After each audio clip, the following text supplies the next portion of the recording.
Take that, haters. Cristiano Ronaldo with a brace as Portugal thrashed Uzbekistan by 5 goals to 0. Stevie, you one of the critics of Roberto Martinez and Ronaldo? Yeah. How could you get it so wrong? Yeah. I'm afraid I'm still the glass is half empty. What do you mean? He scored 2 goals, 2 good goals, took them very well. Well, let me tell you why I say that, right?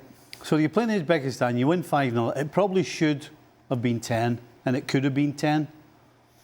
And so Ronaldo is not going to get the opportunities in a real game against a proper team that he got against Uzbekistan. And he had an opportunity at 0-0, and the only reason he never took it, I don't know whether you remember it. Remember he was doing this. Oh, I just... Yes, yeah. Running in at the far post. The reason he missed it is because he didn't have the legs to get to the cross. That's the sum and size of it. That's the real bare bones of it. Now, the problem is, if he's playing against France or England or Norway or a bona fide proper football team, he's not going to get 3, 4, 5 chances. He might get 1, he might get 2. And so, if he's in the same situation again, he's not going to be able to take it because he can't get there. But when Messi scored his hat-trick against Jordan, we weren't saying, yeah, but what happens when he comes up against a proper team? The hat-trick was against Algeria. Algeria, sorry. See, that's an important... That's funny you should say that. How many times have we ever said that about Messi, whether he's playing France or Uzbekistan or any minnow? Jordan. We've never said that. We've never sat here and gone, oh, well, he only scores against Jordan, but when he come up against France or England, he never scores. We've never said that. You know why? Because he's never been in that situation. Ronaldo is in that situation, has been in that situation. So you give him no credit for today whatsoever? That's not what I'm saying. Well, I feel like it's just been negative. There's been nothing positive. What I'm saying... No, you have not said one positive word about Ronaldo so far. What I'm saying is that it's all very well when you get 3, 4 and 5 chances in a game and you take 2.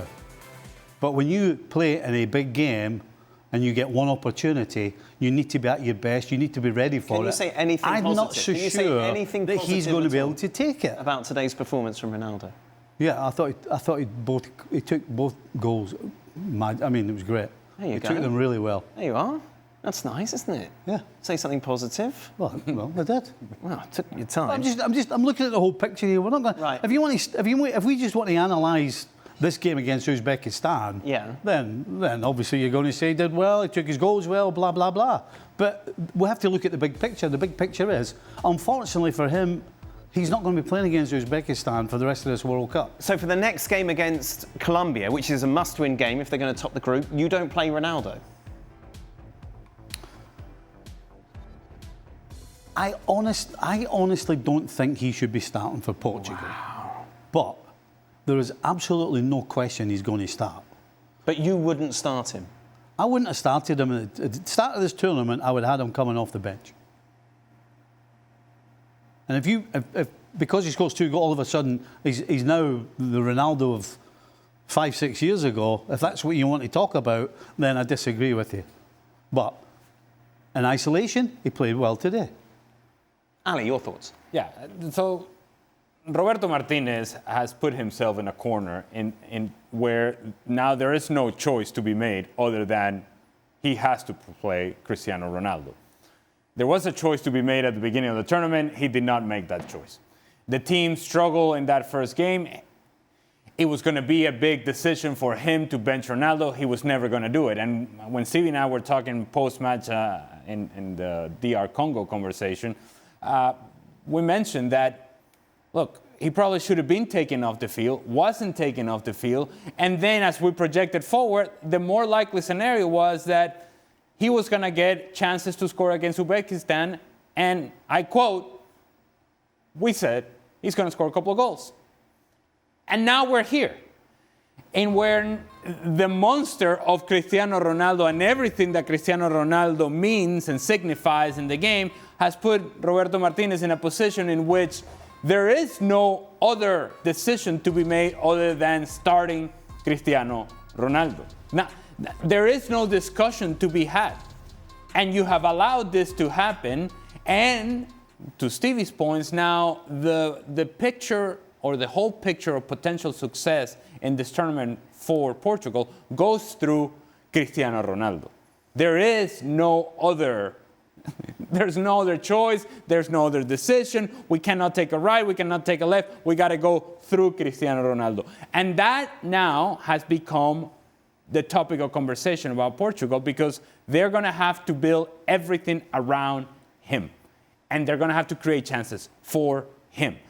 And in order to do that, you have to commit Nuno Mendes down the left-hand side. You have to commit Joao Cancelo down the right-hand side. You have your two wingers also committed to serving the ball to him. To Stevie's point, as we get further into this competition, and you're having to commit these numbers forward because you want to service and provide service for Cristiano Ronaldo, and he cannot create for himself, then think about other teams, high-quality, elite-level teams, attacking those spaces that you're leaving open. You're sacrificing a lot with having Ronaldo on the field, but now any other option is now off the table, and Roberto Martinez is riding with Cristiano Ronaldo. It's obviously, this is his ride or die situation. He's going to go with Ronaldo, whatever happens. I'm going big time on charts tonight. Did you see the chart that came up before? Yes, I did, yes. Goals, 2. Big chances, 5. Right. 2 and 5. Yes. That's not Ronaldo. Right. 2 and 5 is not Ronaldo. Having said all of this, where do we stand on Portugal as a whole? Well, again, the conversation goes through Cristiano. Right. And so, look, I think Portugal is a really good team that has a lot of talented players and is going to go very far in this competition. Today, Cristiano Ronaldo was the story, but to me, the bigger story is not so much that he scored the goals as much as it was how effective Bruno Fernandes was as compared to the DR Congo game. He becomes critical to them if Ronaldo is going to be your guy, because he is the history-making player with assists in the Premier League, right? From this past season. He needs to provide service to Cristiano Ronaldo, and he has to be the link between the transition of this team going forward, playing the balls out wide, or playing through passes that eliminates lines of defending. It has to be at his best if indeed Portugal is going to achieve things that I think they're capable of achieving. But now the conversation has taken a whole life of its own because it's all about Cristiano Ronaldo, and we forget about the totality of Portugal. I'm intrigued by the odds there. I don't think there's much argument France and Spain are a better team. Argentina as well. I think if England played Portugal tomorrow, Portugal would win.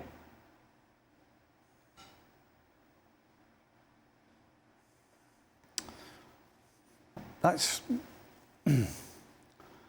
I think if both teams are flowing, I think Portugal are a better side.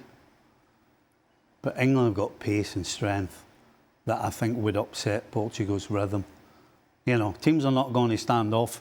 If you get in the face of Portugal, if England get in the face of Portugal, I think England's got more pace and more strength to outdo or nullify Portugal. Right. And then, of course, you turn over to Mr. Harry Kane up front.